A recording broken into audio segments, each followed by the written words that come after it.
couple years ago, I was with my family, and we were spending some time in this cabin in the woods on the edge of this remote lake. And I mean, we were deep in the middle of nowhere.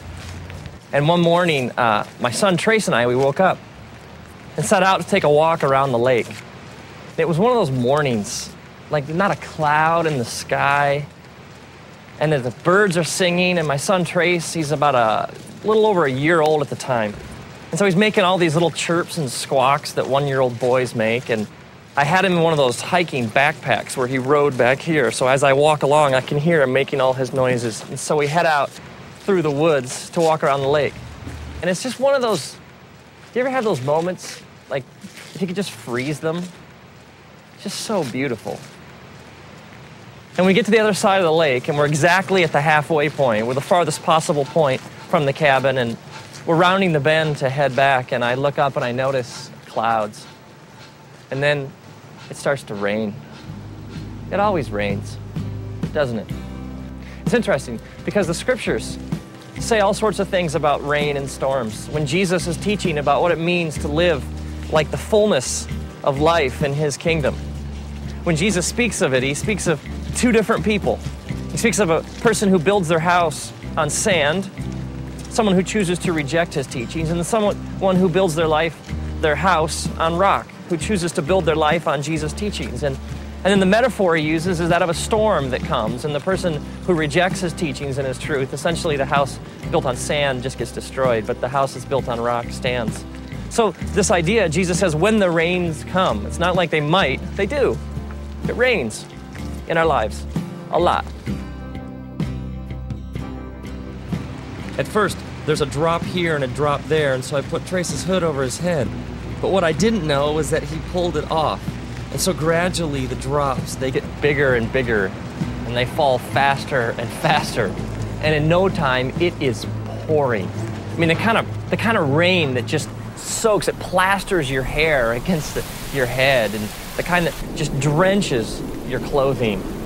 And at first, Trace, the thunder and the lightning, he's okay, but as it picks up and it gets louder and louder and the wind becomes more intense and the trees start to shake, Trace becomes more and more agitated. I can feel him like on my back, and at first he starts to whimper, and then he lets out kind of a little shout here and there, but in no time, Trace is shrieking at the top of his lungs. I mean, the wind is blowing, it's thunder and lightning, and we are just getting plastered with this heavy rain, and the trees are no longer providing any shelter. And Trace, just from like deep in his being, starts to yell and cry so loudly and with such passion and terror in his voice.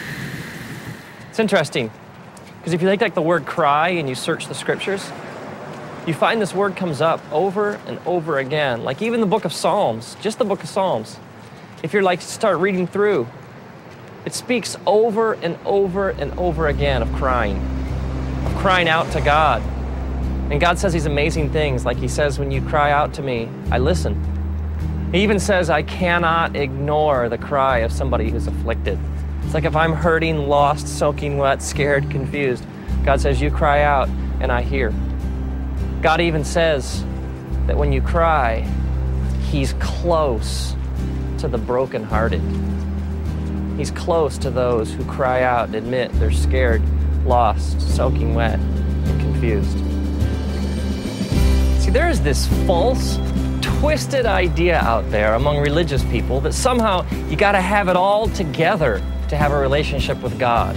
That like somehow God's only looking for people who have no problems and have it all nailed down and can put on like the happy face all the time. And yet the scriptures speak directly against this kind of thinking. I mean, Jesus is even just straight ahead, and he says, come to me, all you who are weary and heavy laden. I mean, the essence of salvation is crying out to God and admitting, I don't have it all together. It's admitting, I am lost, I am hurting, and this sinful nature that I carry around with me has really screwed things up for me. And God, if you don't show me the way home, if you don't fix things, if you don't step in, I am dying here. And this kind of thinking is all throughout the scriptures. It's over and over again. God says to us, when you come to me with all your junk. You come to me with your problems. You come to me all screwed up, all messed up. Let me take care of it. Jesus even sets out looking for people. He even says this. He says, I'm not looking for the healthy. I came for the sick. It's interesting if you think about the storm from Trace's perspective. For Trace, the storm is his reality. He sees nothing else. The lightning and the thunder and the trees swaying and the raindrops and the water just dripping off him. It's all he knows. He sees no reality beyond this storm. What Trace doesn't realize is that as his dad, I would do anything to get him home.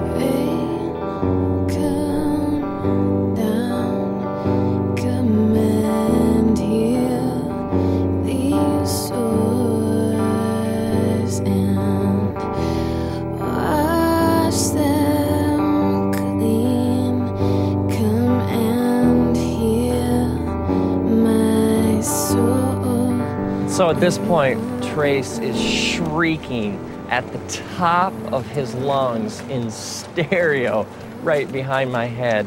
And I stop and I kneel down and I take him out of the pack and I pull him close to my chest and I wrap my arms around him and I hold him so tightly up against my heart.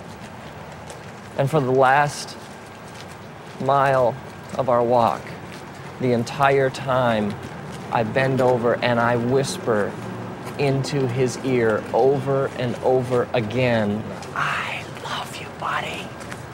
We're gonna make it. Dad knows the way home. We're gonna make it. I love you, buddy.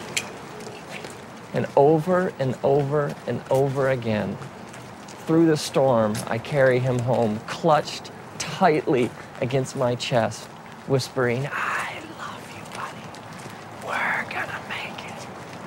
Now imagine if, like, years later, Trace is in therapy or something, and he drags up this repressed memory of the walk. And he comes to me and he's like, Dad, what'd you let me go through that for? I got all this junk inside me. I thought you loved me. How could you have exposed me to something that horrible, that storm? I mean, why didn't you protect me? I would be crushed. Because for me, that walk was one of my deepest, most intimate memories of my life with my son. I wouldn't trade that experience for anything. Maybe you're bitter or you got all this anger inside because of some things you've been through, some storms in your life. And you're wondering if he really loved me, if God really was there, he wouldn't have let me go through that. And maybe God is saying, no, man, don't you understand? I got to hold you tight and I got to remind you over and over again, I love you, buddy. As it says in the scriptures, the book of Deuteronomy, chapter 1, God's reminding his people of how good he's been to them.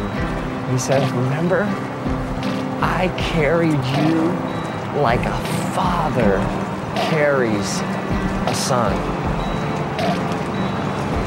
And now, may you, when you're soaking wet, lost, hurting, and confused, may you cry out, and may the creator of the universe take you out of your pack.